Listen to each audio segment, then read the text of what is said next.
Weeks ago, I parked my car in front of an old New England house at the final stop of my journey. The reason I embarked on this journey was a mix of chaos and expectation. I needed to find a new job and a new home to settle into a new city, starting from scratch. While searching for a home that suited me, this listing caught my eye with its reasonable price and its secluded historic charm. Wood paneling, a large stone fireplace, and a lush garden covered in colorful flowers promised something very different from the cramped apartment in the crowded city I had called home in my old life. I think I've found it, I say to myself, turning off the ignition and getting out of the car. As I step out, I'm greeted by the cool scent of pine and damp earth. I take the key to the house from the key box in front of the house. Using the key, I open the front door, which creaks softly as if waking from a long sleep. Inside, the air smells musty, but that's to be expected from a house that's been standing for more than a century. I do a quick tour to reacquaint myself with the layout. Hardwood floors creak under my boots, and the wallpaper has seen better days, but that's fine. A little wear and tear adds to the character. The living room and kitchen are downstairs, the bedrooms are upstairs, and then there's the attic, an expansive, shadowy space that I didn't pay much attention to during the initial house tour. Back in the living room, I glance at the stack of boxes that the movers left. They contain my life in corrugated cardboard, clothes, books, kitchen supplies, and an assortment of other items that I've collected over the years. I should start unpacking, but the attic keeps nudging at my thoughts. Better see what's up there, I decide. Grabbing a flashlight from one of the boxes marked Essentials, I head up the narrow staircase leading to the attic. The wooden steps creak with each footfall, and when I reach the top, I click on the flashlight. Dust particles dance in the beam as I scan the room.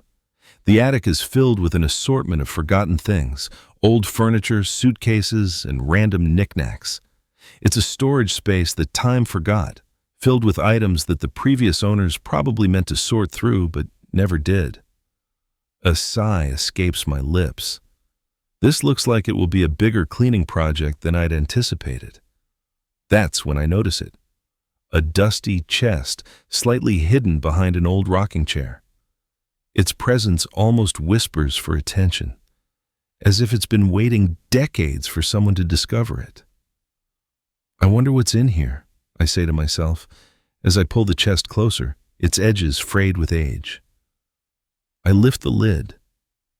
Inside, there's an assortment of items that seem to have been collected over many years.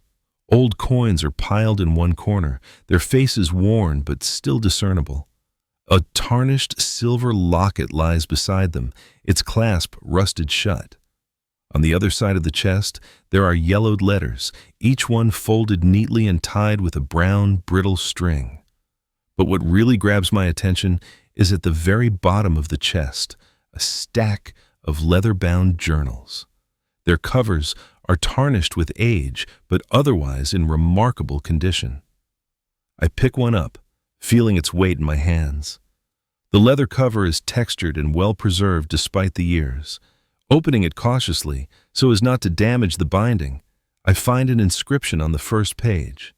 It reads, Journal of Elias Rathmore, Witch Hunter, Year of Our Lord, 1672. My eyebrows shoot up in surprise. At this point, curiosity is driving me. I need to know what's inside. So I carry the journals downstairs to my living room. I sit down on my plush gray couch, placing the journals on the coffee table for a moment as I adjust the cushions behind me. Finally settled, I pull the first journal onto my lap and open it to the first page. The paper is thick and slightly discolored with age, but the ink is still legible. March 12th, 1672. My name is Elias Rathmore, born and raised in a small village in Yorkshire, England. I come from a line of blacksmiths, a simple trade, but it was enough for us. That was until 3 winters ago when our village was struck by a tragedy that would set me on an entirely different path. That winter, crops failed, livestock died inexplicably, and an illness swept through the village, affecting the young and old alike. People started whispering, saying it was unnatural, that something, or someone, was behind it. I remember the chilling evening when they found Margaret Ashford, the village healer, hanging from an oak tree in the town square. Lifeless. Her death was a symbol, a declaration that the village had given in to its deepest fears. Witchcraft. Margaret was a kind woman who had helped deliver half the children in the village. She taught me about medicinal plants when I was a boy, skills that were merely interesting then, but have become essential now. To think she was accused of witchcraft and met such a terrible end was both horrifying and awakening. It was a jolt to my system, telling me that ignorance combined with fear could result in unspeakable acts. I couldn't just stand by and watch as the village succumbed to paranoia and began pointing fingers, accusing innocent souls of consorting with the devil. It became evident to me that something needed to be done, but in a way that was rooted in understanding rather than blind fear. So I decided to set out and seek knowledge. To understand the true nature of witches, whether they were evil beings deserving of our fear or simply misunderstood individuals that could be dealt with in a less barbaric way. I spent months traveling, learning from scholars, priests, and even suspected witches who were willing to share their side of the story. I acquired books and manuscripts that taught me the history of witch hunting, the signs of witchcraft, and methods for confronting witches. I trained in combat, knowing that I might have to defend myself and others from magical threats. Becoming an apprentice to Jonathan Hale was my final step. He was a seasoned witch hunter who had been in the business for decades. While some of his methods were controversial, he knew the craft well, and he could teach me things that books and travels couldn't. Under his guidance, I aimed to become a different kind of witch hunter, one who would bring reason and discernment to a trade often guided by hysteria. My goal is not just to hunt witches, but to understand them, to distinguish between those who mean harm and those who don't, and to apply justice where it is truly deserved. Today is the day I take on the role of a witch hunter for the first time. The weight of the responsibility rests heavy on my shoulders as I prepare to leave with Jonathan, my mentor. I pause, feeling the weight of Elias's words. Here was a man who didn't want to be part of the hysteria, yet he was diving headfirst into a world of darkness and danger. I can almost picture him, young, idealistic, believing he could make a difference. I turn the page and continue reading. March 13th, 1672. The atmosphere is thick with tension as we gather our supplies. Swords sharpened to a fine edge, leather-bound books containing crucial knowledge about witchcraft, small pouches filled with various herbs and substances known for their efficacy against witches. Jonathan, with his severe expression and penetrating gaze, turns to me and questions my commitment. Elias, are you sure you want to do this? His voice is deep, filled with years of experience and caution. I look back at him, trying to project as much confidence as I can muster. I am. Our villages are under threat. Witches are causing harm and sowing chaos. Someone has to take action. He nods, apparently satisfied with my answer. Very well. Make sure your horse is well fed and ready for the journey. We have a long ride ahead of us.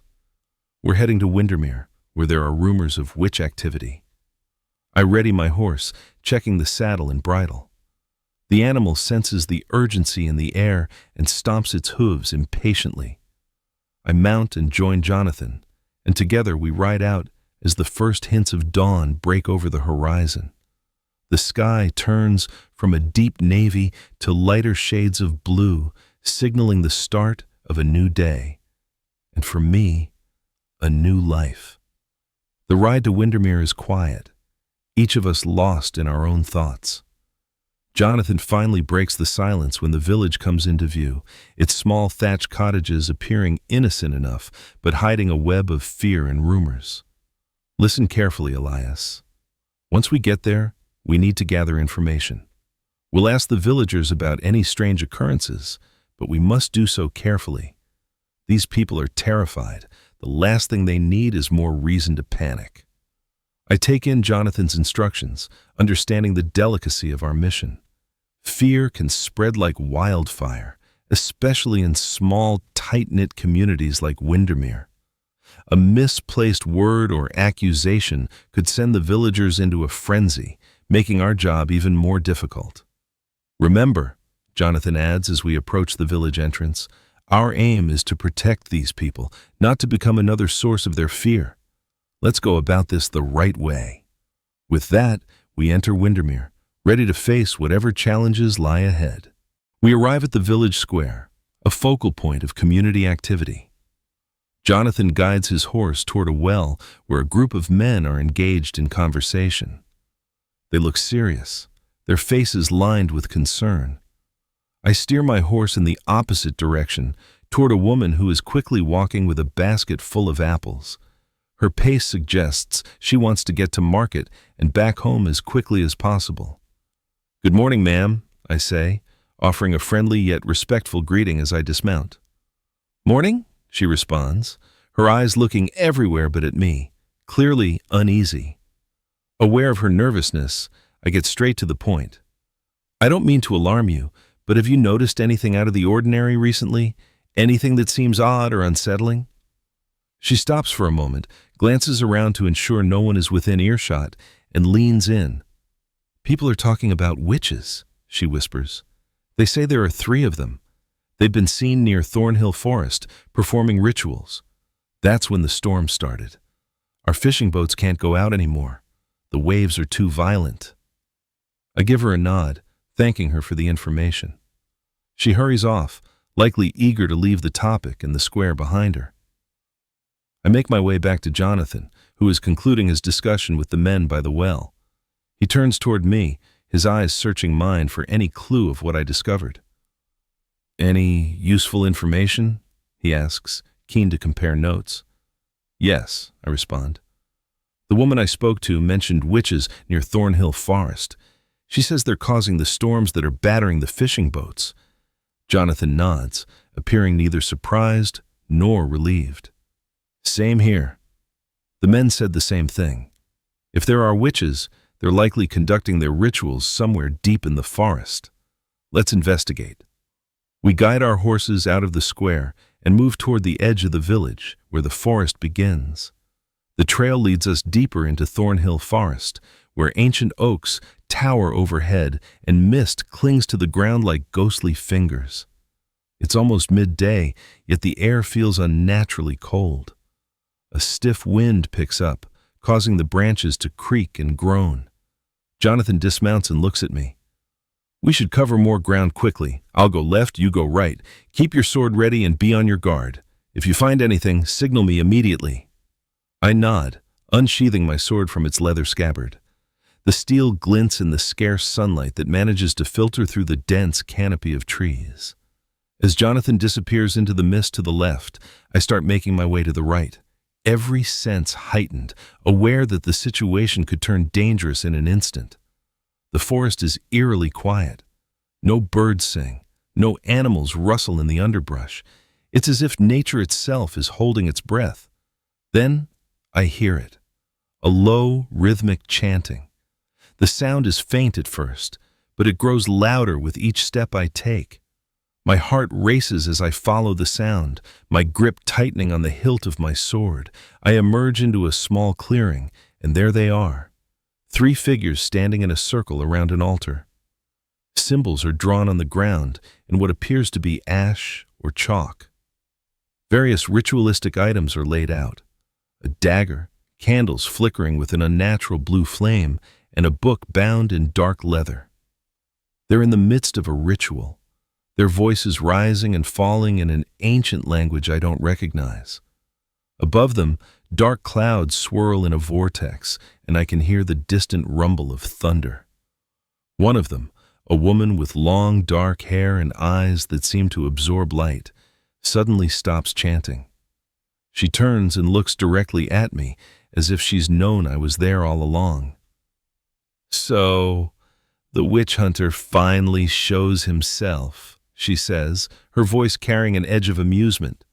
I step forward, sword raised. Your storms end today. Release the village from your curse, and I'll make this quick. She laughs, a cold, hollow sound that sends a chill down my spine. You think you understand what we're doing? You think you can stop us? Before I can respond, the other two witches turn toward me. One of them, a younger woman with pale skin and red hair, raises her hand. A gust of wind slams into me, knocking me backward. I manage to keep my footing, but barely. Jonathan appears from the other side of the clearing, his sword drawn. Elias, be careful. These aren't ordinary practitioners. The battle erupts in a storm of magic and steel. The dark-haired witch conjures bolts of lightning that crack through the air. I dodge one by inches, feeling the heat singe my coat. Jonathan lunges at the red-haired witch, but she creates a barrier of wind that pushes him back. The third witch, an older man with a scarred face, begins chanting again. The ground beneath us trembles, and roots burst from the earth, snaking toward our legs like serpents. I slash at the roots with my sword, cutting through them, but more keep coming. My training kicks in. I remember the incantation Jonathan taught me for dispelling nature magic. I shout the words, feeling the strange tingle of power flow through me. The roots recoil and wither. Good, Elias, Jonathan calls out. Keep pressing. I charge toward the dark-haired witch, the apparent leader. She raises both hands, and the air around her crackles with energy. But I'm ready. I pull a small pouch from my belt, blessed salt mixed with iron filings, and throw it at her. The effect is immediate. She screams as the mixture contacts her skin, smoke rising from her hands. Her concentration breaks, and the storm above us begins to weaken. Jonathan takes advantage of the moment. He produces a length of rope from his belt, rope that's been blessed and treated with specific herbs to neutralize magical abilities. He moves with surprising speed for a man his age, wrapping the rope around the red-haired witch's wrists. She struggles, but the rope does its work. Her eyes widen in panic as her powers fade. The older male witch sees what's happening and tries to flee, but I'm faster.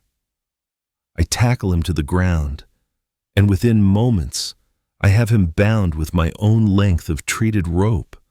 The dark-haired witch, still recovering from the blessed salt, backs away. Her eyes are filled with rage and something else, fear. This isn't over, she hisses. The Dark Council will hear of this. You've made powerful enemies today, witch hunter. Before either Jonathan or I can react, she speaks a single word, a word that seems to tear at the fabric of reality itself and vanishes in a swirl of black smoke. Jonathan and I stand there, breathing heavily, staring at the spot where she disappeared. The Dark Council? I ask, looking at Jonathan. His face is grim. I've heard whispers of such an organization, a gathering of the most powerful witches in England, possibly beyond. If what she says is true, we've just drawn their attention. We gather the two captured witches and begin the walk back to Windermere. As we emerge from the forest, I notice the sky above the village clearing. The dark clouds are dissipating and rays of sunlight break through. By the time we reach the village square, the storm has completely passed. The villagers come out of their homes, staring up at the sky in wonder and relief. Several of them approach us, offering their heartfelt thanks for our intervention. But as we hand the witches over to the local authorities, I can't shake the dark-haired witch's words from my mind. The Dark Council. We've made powerful enemies. Jonathan places a hand on my shoulder. You did well today, Elias, but this is just the beginning. The path of a witch hunter is never easy, and it never truly ends. I nod, understanding the weight of his words. This was my first real test, and while we succeeded, I know that darker challenges lie ahead. I close the first journal, my hands trembling slightly. The story is already more intense than I expected. Elias wasn't just hunting random witches, he'd stumbled into something much larger. The Dark Council. It sounds like some kind of sacred organization, a network of powerful witches working together. I glance at the other journals stacked on the coffee table. There are at least 5 more.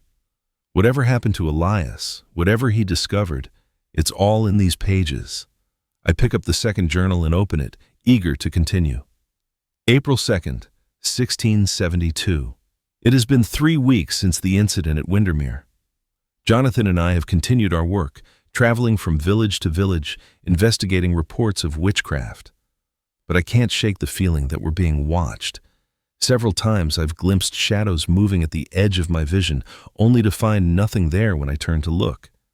Jonathan has noticed it too, though he doesn't speak of it often.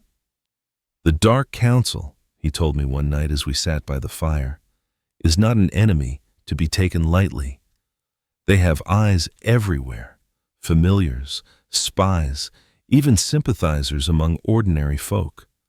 We must be vigilant. Today, we received word of strange occurrences in the village of York Moors.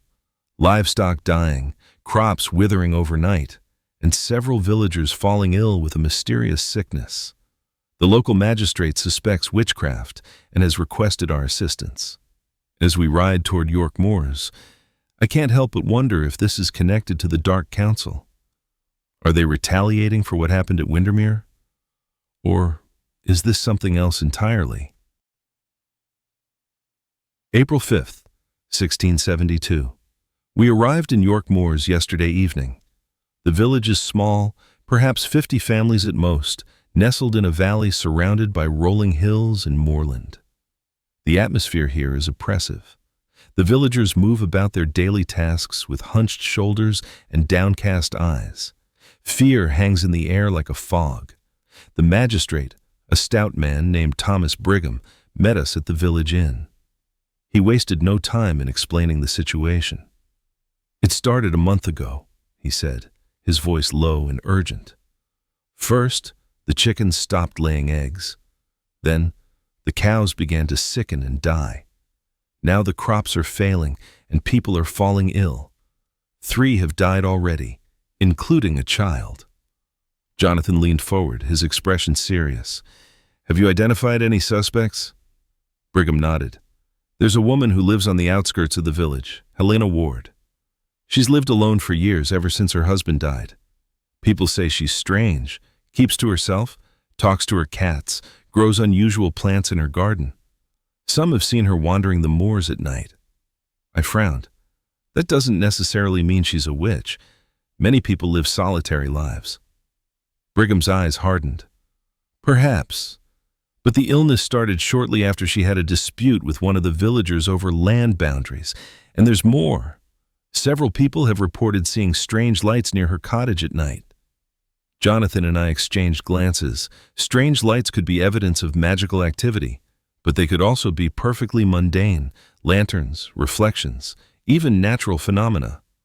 "We'll investigate," Jonathan said, "but we must do so carefully. False accusations have led to innocent deaths before." This morning, we set out toward Helena Ward's cottage. It sits alone on the edge of the moors, a small stone structure with a thatched roof. Smoke rises from the chimney, and I can see several cats lounging in the yard. As we approach, the door opens, and a woman steps out. She's perhaps 40 years old, with graying hair tied back in a simple bun. Her dress is plain but clean, and her eyes are sharp and intelligent. "I've been expecting you," she says, her voice calm. "The witch hunters." Jonathan dismounts. "Helena Ward?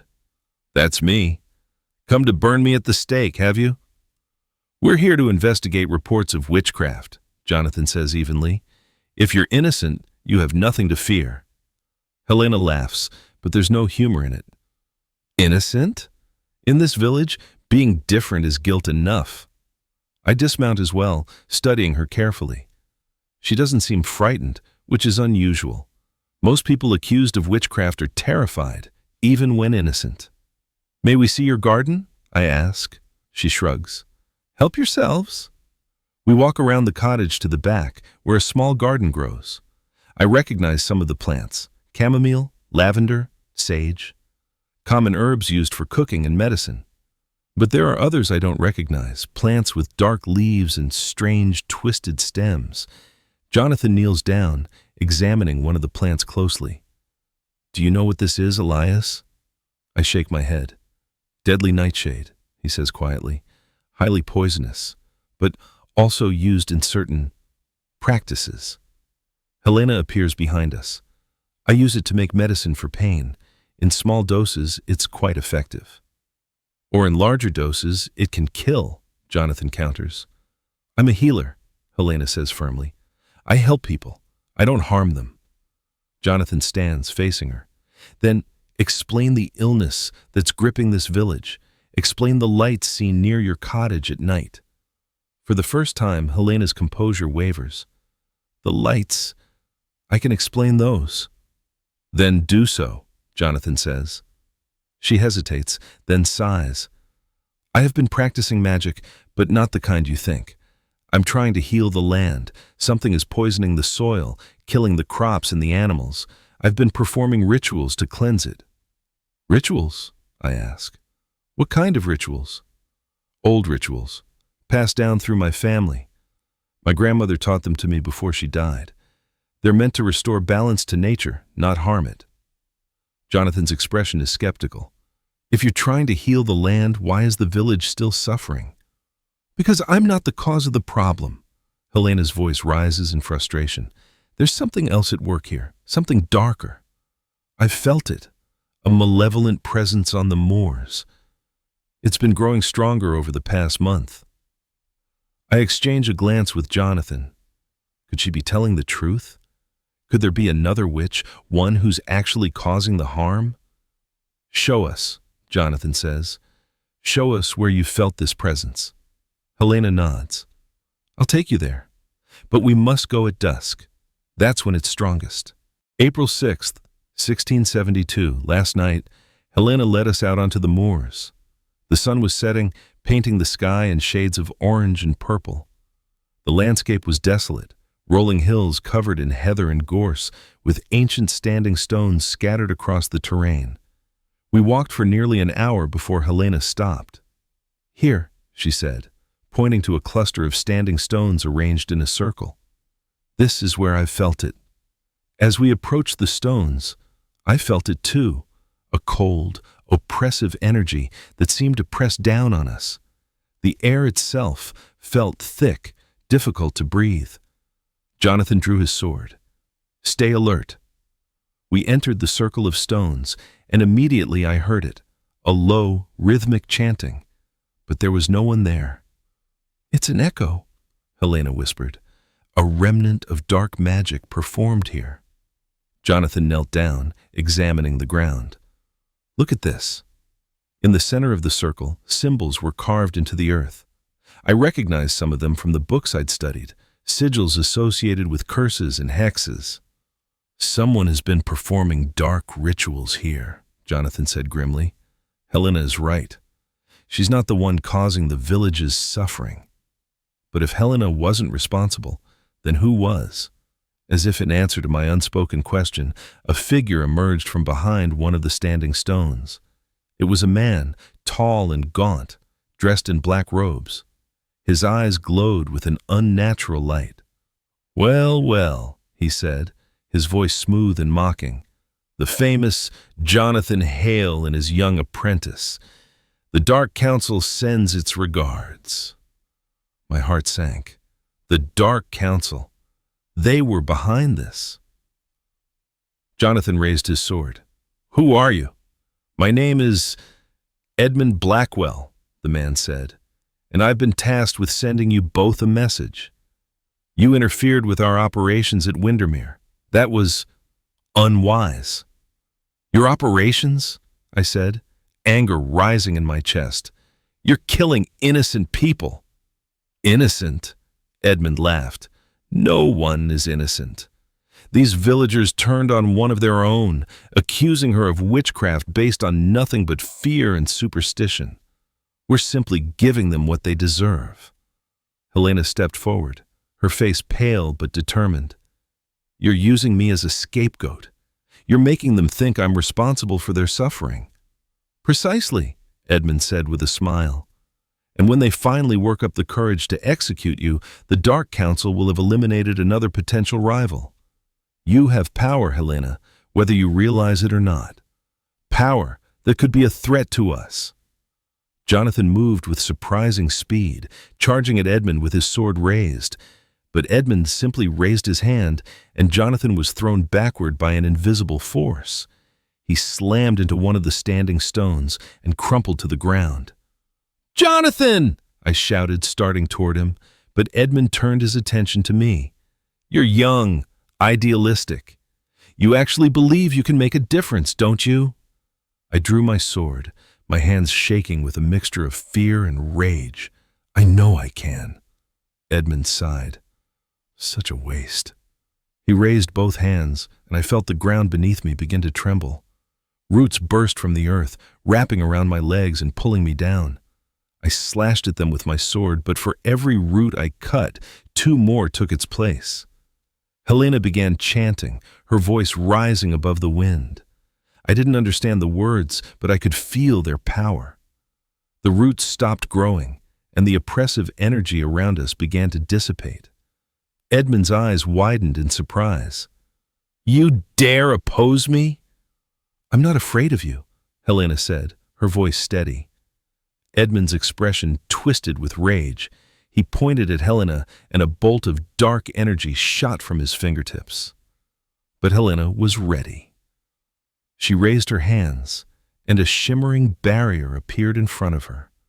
The bolt struck the barrier and dissipated. Jonathan, recovering from the blow, staggered to his feet. He pulled a small vial from his belt and threw it at Edmund. The vial shattered, and a cloud of white powder engulfed the dark witch. Edmund screamed, his body convulsing. The powder, blessed ash mixed with crushed iron, was burning him.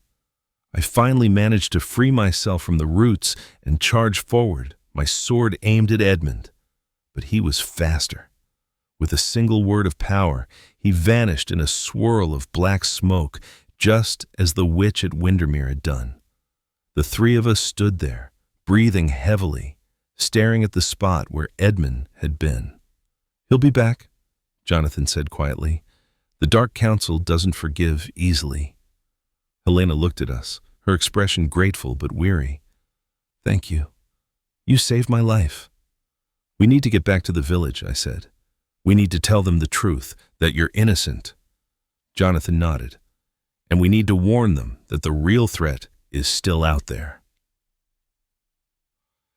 April 8th, 1672, we returned to York Moors and presented our findings to Magistrate Brigham. At first, he was skeptical. The idea that Helena was innocent and that a dark organization of witches was behind the village's suffering was difficult for him to accept. But Jonathan is persuasive, and the evidence we found at the Standing Stones was compelling. Eventually, Brigham agreed to clear Helena's name. The villagers were less receptive. Fear and superstition run deep, and many still believed Helena was to blame. But with the magistrate's support, we were able to prevent any violence against her. As we prepared to leave York Moors, Helena approached me. "Thank you," she said again. "You could have taken the easy path and condemned me, but you chose to seek the truth." "It's what I do," I said, though her words made me uncomfortable. I didn't want to be seen as a hero. I was just trying to do what was right. "Be careful," Helena said, her expression serious. "The Dark Council is more powerful than you realize. They have agents everywhere, and they don't forgive those who oppose them." "We'll be careful," I promised. But as we rode away from York Moors, I couldn't shake the feeling that Helena was right. We'd made enemies of a powerful and dangerous organization, and they wouldn't stop until we were dead. I paused, my mind racing. The Dark Council. Edmund Blackwell. This was bigger than just witch hunting. This was a war. Elias and Jonathan weren't just facing individual witches. They were up against an entire network. I glance at the clock. It's past midnight, but I can't stop now. I need to know what happened next. I reach for the third journal. June 20th, 1672. It has been 2 months since the events at York Moors. Jonathan and I have continued our work, but we've been more cautious. Every village we enter, every person we meet, could be a potential agent of the Dark Council. The constant vigilance is exhausting. I find myself sleeping less, always on alert for signs of danger. Jonathan has noticed the toll it's taking on me. "You need to rest, Elias," he told me last night. "If you burn yourself out, you'll be no good to anyone." But how can I rest when I know there's a shadowy organization out there, plotting and scheming? How can I sleep when innocent people are suffering? Today we received a message from a village called Thornbury. The local priest has reported signs of demonic activity, strange symbols appearing on the church walls, livestock found mutilated, and villagers claiming to hear voices in the night. Jonathan is suspicious. "This sounds too obvious," he said as we read the message. "Too deliberate." "You think it's a trap?" I asked. "Possibly, but we can't ignore it. If there are people in danger, we have a duty to help." So once again, we're riding into the unknown, unsure of what we'll find. June 23rd, 1672. Thornbury is a small village, even smaller than York Moors. Perhaps 30 families live here, clustered around a modest stone church. When we arrived, the priest, Father Gregory, greeted us with relief. "Thank God you've come," he said, his face haggard. "The attacks have been getting worse. Last night, 3 more villagers reported hearing voices, terrible, blasphemous voices that spoke of damnation and death." Jonathan and I examined the church. The symbols carved into the walls were indeed disturbing. Inverted crosses, pentacles, and sigils I didn't recognize. But something about them felt wrong. "These symbols," I said to Jonathan, tracing one with my finger, "they're not authentic." Jonathan nodded slowly. "You're right. They're too perfect, too deliberate. Whoever carved these wanted them to be seen." "So it is a trap," I said. "Or a distraction," Jonathan replied. "The question is, what are they distracting us from?" We decided to split up. Jonathan would stay at the church and continue investigating, while I would speak to the villagers who had heard the voices. I visited 3 families that day. Each told a similar story. They'd been awakened in the middle of the night by a voice whispering terrible things. But when I pressed them for details, their stories became vague and inconsistent. One claimed the voice came from outside their window. Another said it came from inside their own head. A third insisted it came from the fireplace. As I left the third house, I noticed something odd. A young boy was standing at the edge of the village, staring at me. When I approached him, he turned and ran into the woods. "Wait!" I called, chasing after him. I followed him into the forest, my instincts screaming that this was a mistake. But I couldn't let him go. He might have information. The boy led me deeper into the woods, weaving between trees with practiced ease. Finally, he stopped in a small clearing, and that's when I realized my mistake. I wasn't alone. Figures emerged from the shadows, 6 of them, all dressed in dark robes. Witches, and in the center of the clearing stood a woman I recognized, the dark-haired witch from Windermere. "Hello again, witch hunter," she said, her voice dripping with contempt. "My name is Seraphine Crowley, and I've been waiting for you." I drew my sword, my heart pounding. I'd walked right into their trap. "Where's Jonathan?" I demanded. Seraphine smiled. "Oh, don't worry. He's being entertained. We have something special planned for him." "If you've hurt him, you'll what?" Seraphine interrupted. "Fight all of us? You're brave, I'll give you that, but you're also foolish." The 6 witches began to circle me, chanting in unison. I recognized the incantation. It was a binding spell meant to immobilize me. I acted quickly, pulling a pouch of blessed salt from my belt and throwing it in a circle around me. The salt formed a protective barrier, and the spell broke. Seraphine's eyes narrowed. Clever, but you can't hide in that circle forever. She was right. The salt would protect me from their magic, but only temporarily. I needed to break free and get back to the village to help Jonathan. I remembered something Jonathan had taught me, a spell to create a diversion. It was risky, and I'd never performed it successfully before, but I didn't have a choice. I closed my eyes, focusing my mind on the words of the incantation. I felt the energy building within me, hot and volatile. Then, with a shout, I released it. A blinding flash of light erupted from my hands, momentarily stunning the witches. I didn't waste a second. I bolted from the circle, running as fast as I could back toward the village. Behind me, I heard Seraphine's voice, filled with fury. "After him! Don't let him escape!" I ran harder than I've ever run in my life, branches whipping at my face, roots threatening to trip me. I could hear them behind me, their footsteps pounding on the forest floor. Finally, I burst out of the trees and into the village. And what I saw made my blood run cold. The church was on fire.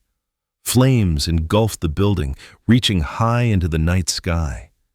Villagers stood in a horrified circle, watching helplessly as their place of worship burned. "Jonathan!" I shouted, running toward the church.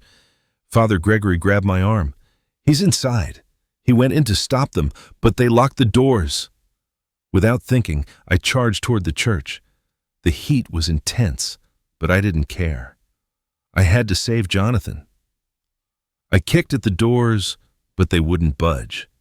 They'd been barred from the inside. "Stand back!" I shouted to the villagers.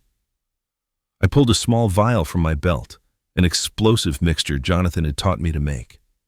I threw it at the doors and dove to the side. The explosion was deafening. The doors splintered, and I rushed inside. Smoke filled my lungs, making it hard to breathe. I could barely see through the haze. "Jonathan!" I called, my voice hoarse.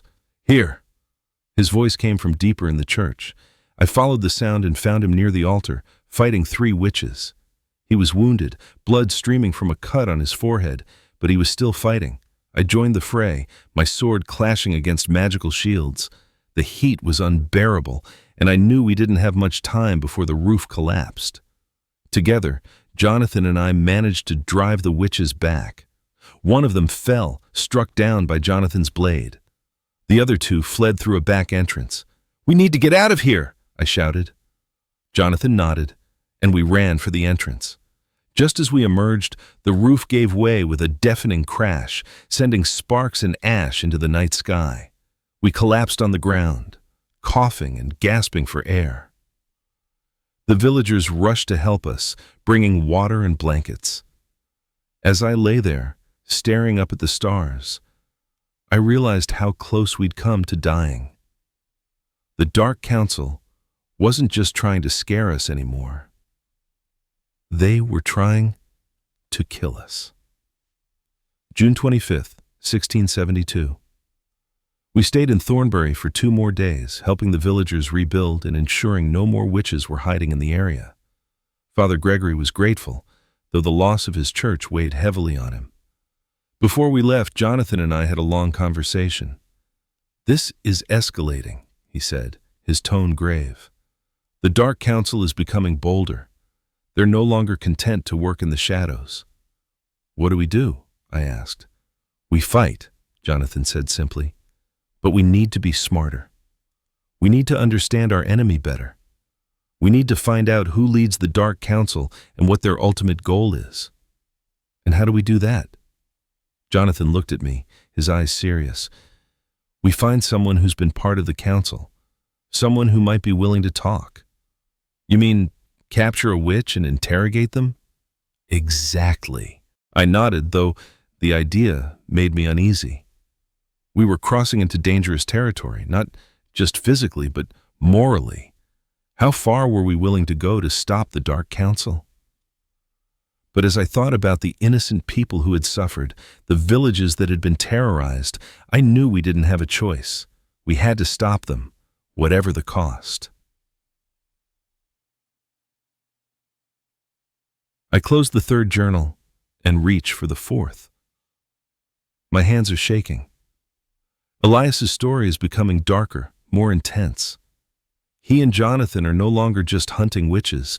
They're at war with an organization that seems to be everywhere, that has resources and power beyond anything they've faced before. And Seraphine Crowley. She's clearly a major player in the Dark Council. But what's her endgame? What does the Council want? I need to find out. August 10th, 1672. It took us nearly a month, but we finally found a lead.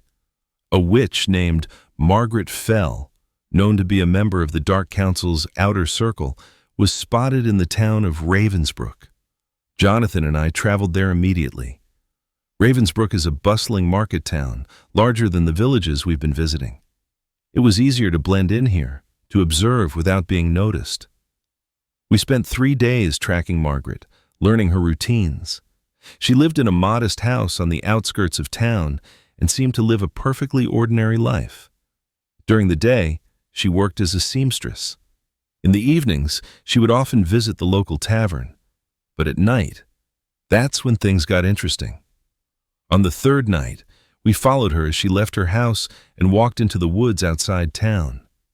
She carried a lantern, and we kept our distance, careful not to be seen. She walked for nearly half an hour before reaching a small, abandoned chapel. The building was old and crumbling, covered in ivy and surrounded by overgrown graves. She entered the chapel, and we waited outside, watching through a broken window. Inside, she met with 2 other figures. I couldn't see their faces, but their voices carried in the stillness of the night.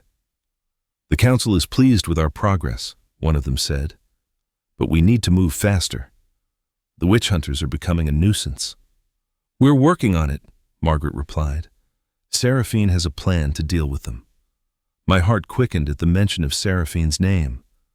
"What kind of plan?" the second figure asked.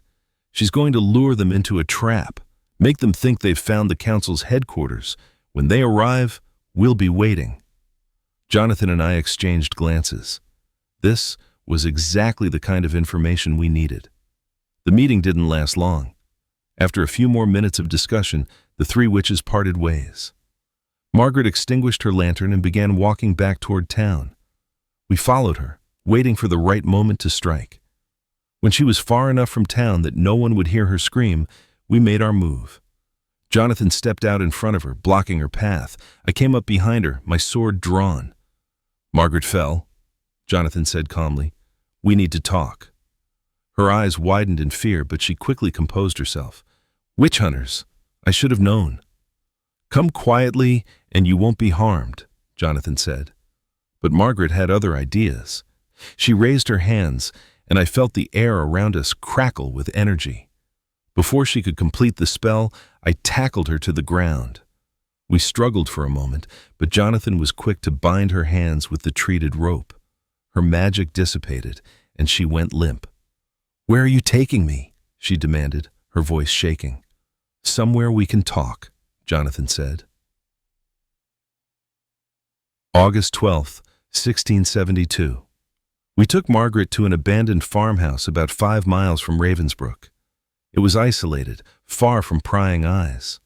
For the first day, she refused to talk. She sat in silence, glaring at us with defiant eyes. But Jonathan is patient. He knows how to wear people down. On the second day, he began asking questions, simple ones at first. Her name, where she was from, how she became involved with the Dark Council. She answered some of them, though reluctantly. "I was born in London," she said. "My mother was a witch, though she hid it well. She taught me the craft when I was young. But when I was 15, she was accused of witchcraft and burned at the stake." "I'm sorry," I said, and I meant it. Margaret looked at me with surprise. You're sorry? Your kind killed her. Not my kind, I said. I hunt witches who harm innocent people. If your mother was innocent, then her death was a tragedy. For the first time, Margaret's defiance wavered. She was innocent. She healed people. She helped them. But they killed her anyway, because they were afraid. Jonathan leaned forward. Is that why you joined the Dark Council? For revenge? Margaret nodded slowly. The council gave me a purpose, a way to fight back against the people who killed my mother. And what is the council's purpose? Jonathan asked. What are they trying to achieve? Margaret hesitated. I could see the conflict in her eyes, loyalty to the council versus fear for her own life. They'll kill me if I tell you, she whispered. They'll kill you anyway, Jonathan said bluntly.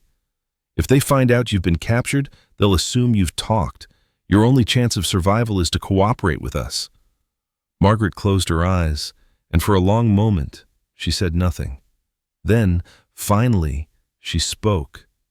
The Dark Council wants to create a new world order.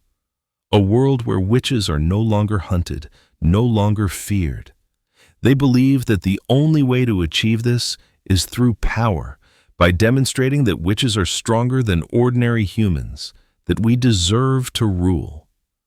Rule? I echoed, horrified. They want to take over? Not just take over, Margaret said. They want to reshape society, eliminate those who oppose them, create a world where magic is supreme. Jonathan's expression was grim. And how do they plan to do this? I don't know all the details, Margaret admitted. I'm not part of the inner circle. But I know they're gathering power, recruiting more witches, and eliminating threats. Witch hunters like you are high on their list. Who leads the council? I asked. Margaret shook her head. I don't know. The inner circle is secretive. Only a handful of people know the identity of the council's leader. But you know Seraphine Crowley, Jonathan said. What's her role? She's one of the enforcers, Margaret said. She deals with problems, like you. Jonathan and I exchanged glances. We'd learned a lot, but there was still so much we didn't know. What about the trap? I asked. The one Seraphine is planning for us? Margaret's eyes widened. You heard that? We did. She swallowed hard. She's going to send you false information. Make you think you found the council's headquarters. When you arrive, they'll ambush you. Kill you both. Where is this supposed headquarters? Jonathan asked. I don't know, Margaret said. I wasn't told. Only Seraphine and her inner circle know. Jonathan stood, pacing the small room. This is worse than I thought. The Dark Council isn't just a loose network of witches. They're organized, disciplined, and they have a clear goal. What do we do? I asked.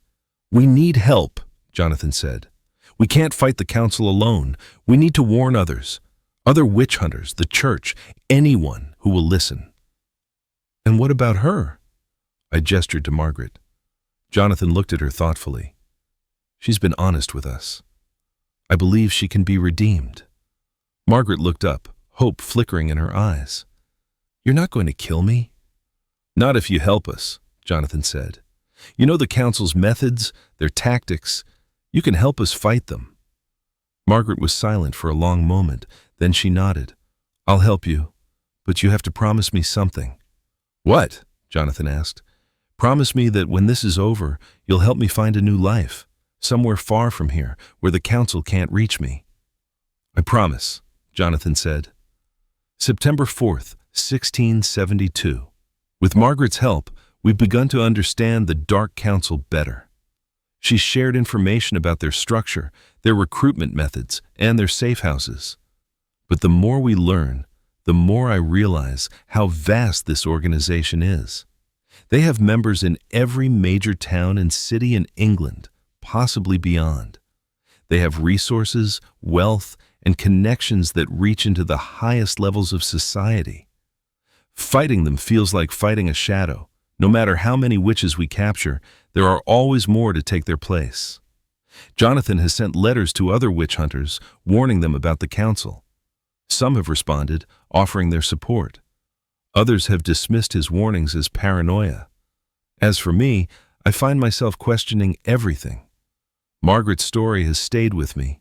Her mother was innocent, yet she was killed anyway.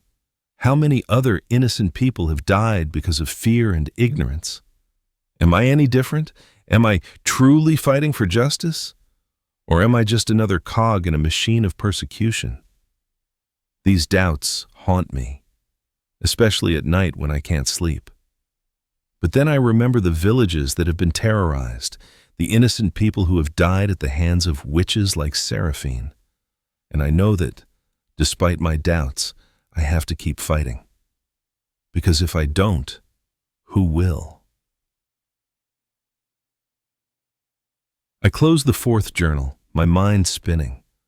The Dark Council isn't just a group of rogue witches. They're a full-fledged organization with a plan to reshape society. And Elias is caught in the middle, torn between his duty as a witch hunter and his growing realization that not all witches are evil. But there's one more journal left, and I have a feeling that whatever is in it will change everything. I reach for the fifth and final journal with trembling hands. October 30th, 1672. It's been nearly 2 months since we interrogated Margaret, and in that time, we've been gathering intelligence on the Dark Council. Jonathan has assembled a small group of trusted allies, 3 other witch hunters who believe us about the threat the Council poses. Together, we've been planning our next move. Margaret has identified a member of the Council's inner circle, a witch named Nathaniel who lives in the city of Winchester. If we can capture him, we might finally learn the identity of the Council's leader. But there's a problem. Seraphine Crowley has been tracking us. Margaret warned us that the Council knows we're hunting them, and they're hunting us in return. 2 of our allies have already been killed. One was found dead in his home, his throat slit. The other simply vanished, leaving no trace. Jonathan is worried. I can see it in his eyes, though he tries to hide it. He knows we're running out of time. Today, we received a message. It was delivered by a young boy who said a woman had paid him to bring it to us. The message was simple. Come to Ravencroft Manor at midnight on All Hallows Eve. Come alone. We have answers. It was unsigned, but we all knew who it was from. Seraphine. It's a trap, Margaret said immediately. She's luring you to your deaths. Of course it's a trap, Jonathan replied, but it might also be our only chance to confront the Council directly. You can't be serious, I said. If we go there, we'll be walking into an ambush. Then we don't go alone, Jonathan said. We bring everyone. We turn their trap against them. October 31st, 1672. All Hallows Eve. Midnight approaches. We're standing outside Ravencroft Manor, a crumbling estate on the edge of Winchester. The place is enormous. 3 stories of stone and decay, surrounded by overgrown gardens and twisted trees. Jonathan, Margaret, and I are joined by the 2 remaining witch hunters, Thomas and Edward. 5 of us against who knows how many witches. This is madness, Edward mutters, gripping his sword tightly. Maybe, Jonathan says, but we don't have a choice. We approach the front entrance. The doors are unlocked, swinging open with a long, drawn-out creak. Inside, the manor is dark. Our torches cast flickering shadows on the walls. The air smells of mildew and something else, something metallic. Blood. Stay close, Jonathan whispers. We move through the manor, room by room. The place is eerily silent, as if it's been abandoned for years. But I know better. They're here, watching, waiting. Finally, we reach the main hall, a vast room with a high ceiling and a massive chandelier hanging from the center. And there, standing beneath the chandelier, is Seraphine Crowley. She's not alone. 6 other witches stand with her, forming a semicircle around her. "Welcome, witch hunters," Seraphine says, her voice echoing through the hall. "I'm so glad you could make it." Jonathan steps forward, his sword drawn. "Where's the leader of the Dark Council?" Seraphine smiles. "Closer than you think," Before I can process her words, she raises her hand and the doors slam shut behind us. We're trapped. "Attack!" Jonathan shouts. The battle erupts in a storm of magic and steel. Spells fly through the air, bolts of fire, tendrils of shadow, blasts of energy. Thomas and Edward engage two of the witches, their swords clashing against magical shields. I focus on a witch who's hurling fire at me. I dodge, roll, and come up swinging. My sword connects with her arm and she screams, dropping to the ground. But there are too many of them. Even with Margaret fighting on our side, we're outnumbered. Jonathan is locked in a fierce duel with Seraphine. She's powerful, more powerful than any witch I've ever seen. She moves with impossible speed, her magic tearing through the air. "Elias!" Margaret shouts. "The chandelier!" I look up and see what she means. The chandelier is massive, held in place by a single thick chain. If we can sever the chain, it will fall on the witches below. I pull a throwing knife from my belt and aim carefully. The knife flies through the air and strikes the chain. It doesn't break, but it weakens. "Again?" Margaret shouts. I throw another knife. This time, the chain snaps. The chandelier falls with a deafening crash, smashing into the floor and sending witches scattering. Two of them are caught beneath it, their screams cut short. But Seraphine is untouched. She steps over the wreckage, her eyes blazing with fury. "You think you've won?" she snarls. "You think killing a few of us will stop the council?" "No," Jonathan says, breathing heavily, "but it's a start." Seraphine laughs, a cold, mocking sound. "You still don't understand, do you? The council doesn't need us. It's bigger than any of us. It's an idea, a movement. And you can't kill an idea." "Then we'll kill everyone who follows it," Jonathan says grimly. Seraphine's smile fades. "Very well, let's see how far you get." She raises both hands, and the air around us begins to shimmer. I feel a pull, a sickening, disorienting sensation. And then everything goes black. When I wake, I'm lying on the floor of the manor. My head is pounding and my vision is blurry. I look around and see the bodies of Thomas and Edward, both dead. Margaret is unconscious, but alive. And Jonathan is kneeling in the center of the room, his hands bound behind his back. Seraphine stands over him, a dagger in her hand. "No!" I shout, trying to get up, but my body won't cooperate. I've been hit with some kind of paralysis spell. Seraphine looks at me, her expression almost pitying. "Don't worry, Elias. You're next." She turns back to Jonathan. "Any last words, witch hunter?" Jonathan looks up at her, his face bloodied but defiant. "Go to hell!" Seraphine raises the dagger, and then she stops. A voice echoes through the hall, cold and commanding. "Enough!" A figure emerges from the shadows. It's a woman, tall and regal, dressed in flowing black robes. Her face is obscured by a hood, but there's an aura of power around her that makes even Seraphine seem small. "Who?" I manage to choke out. The woman pulls back her hood, revealing her face, and my blood runs cold. It's Helena Ward, the woman we saved at York Moors. "Hello, Elias," she says softly. "I believe we have much to discuss." The journal ends there. The final page is blank, with no further entries. I sit in stunned silence, staring at the words. Helena Ward, the woman they thought was innocent, the woman they saved. She was the leader of the Dark Council all along. My hands are shaking as I set the journal down. What happened after that? Did Elias survive? Did Jonathan? Or did Helena kill them both? I need answers. But the journals don't provide them. I glance at the chest, wondering if there's anything else inside. I reach in and pull out the yellowed letters I saw earlier. Maybe they'll tell me what happened.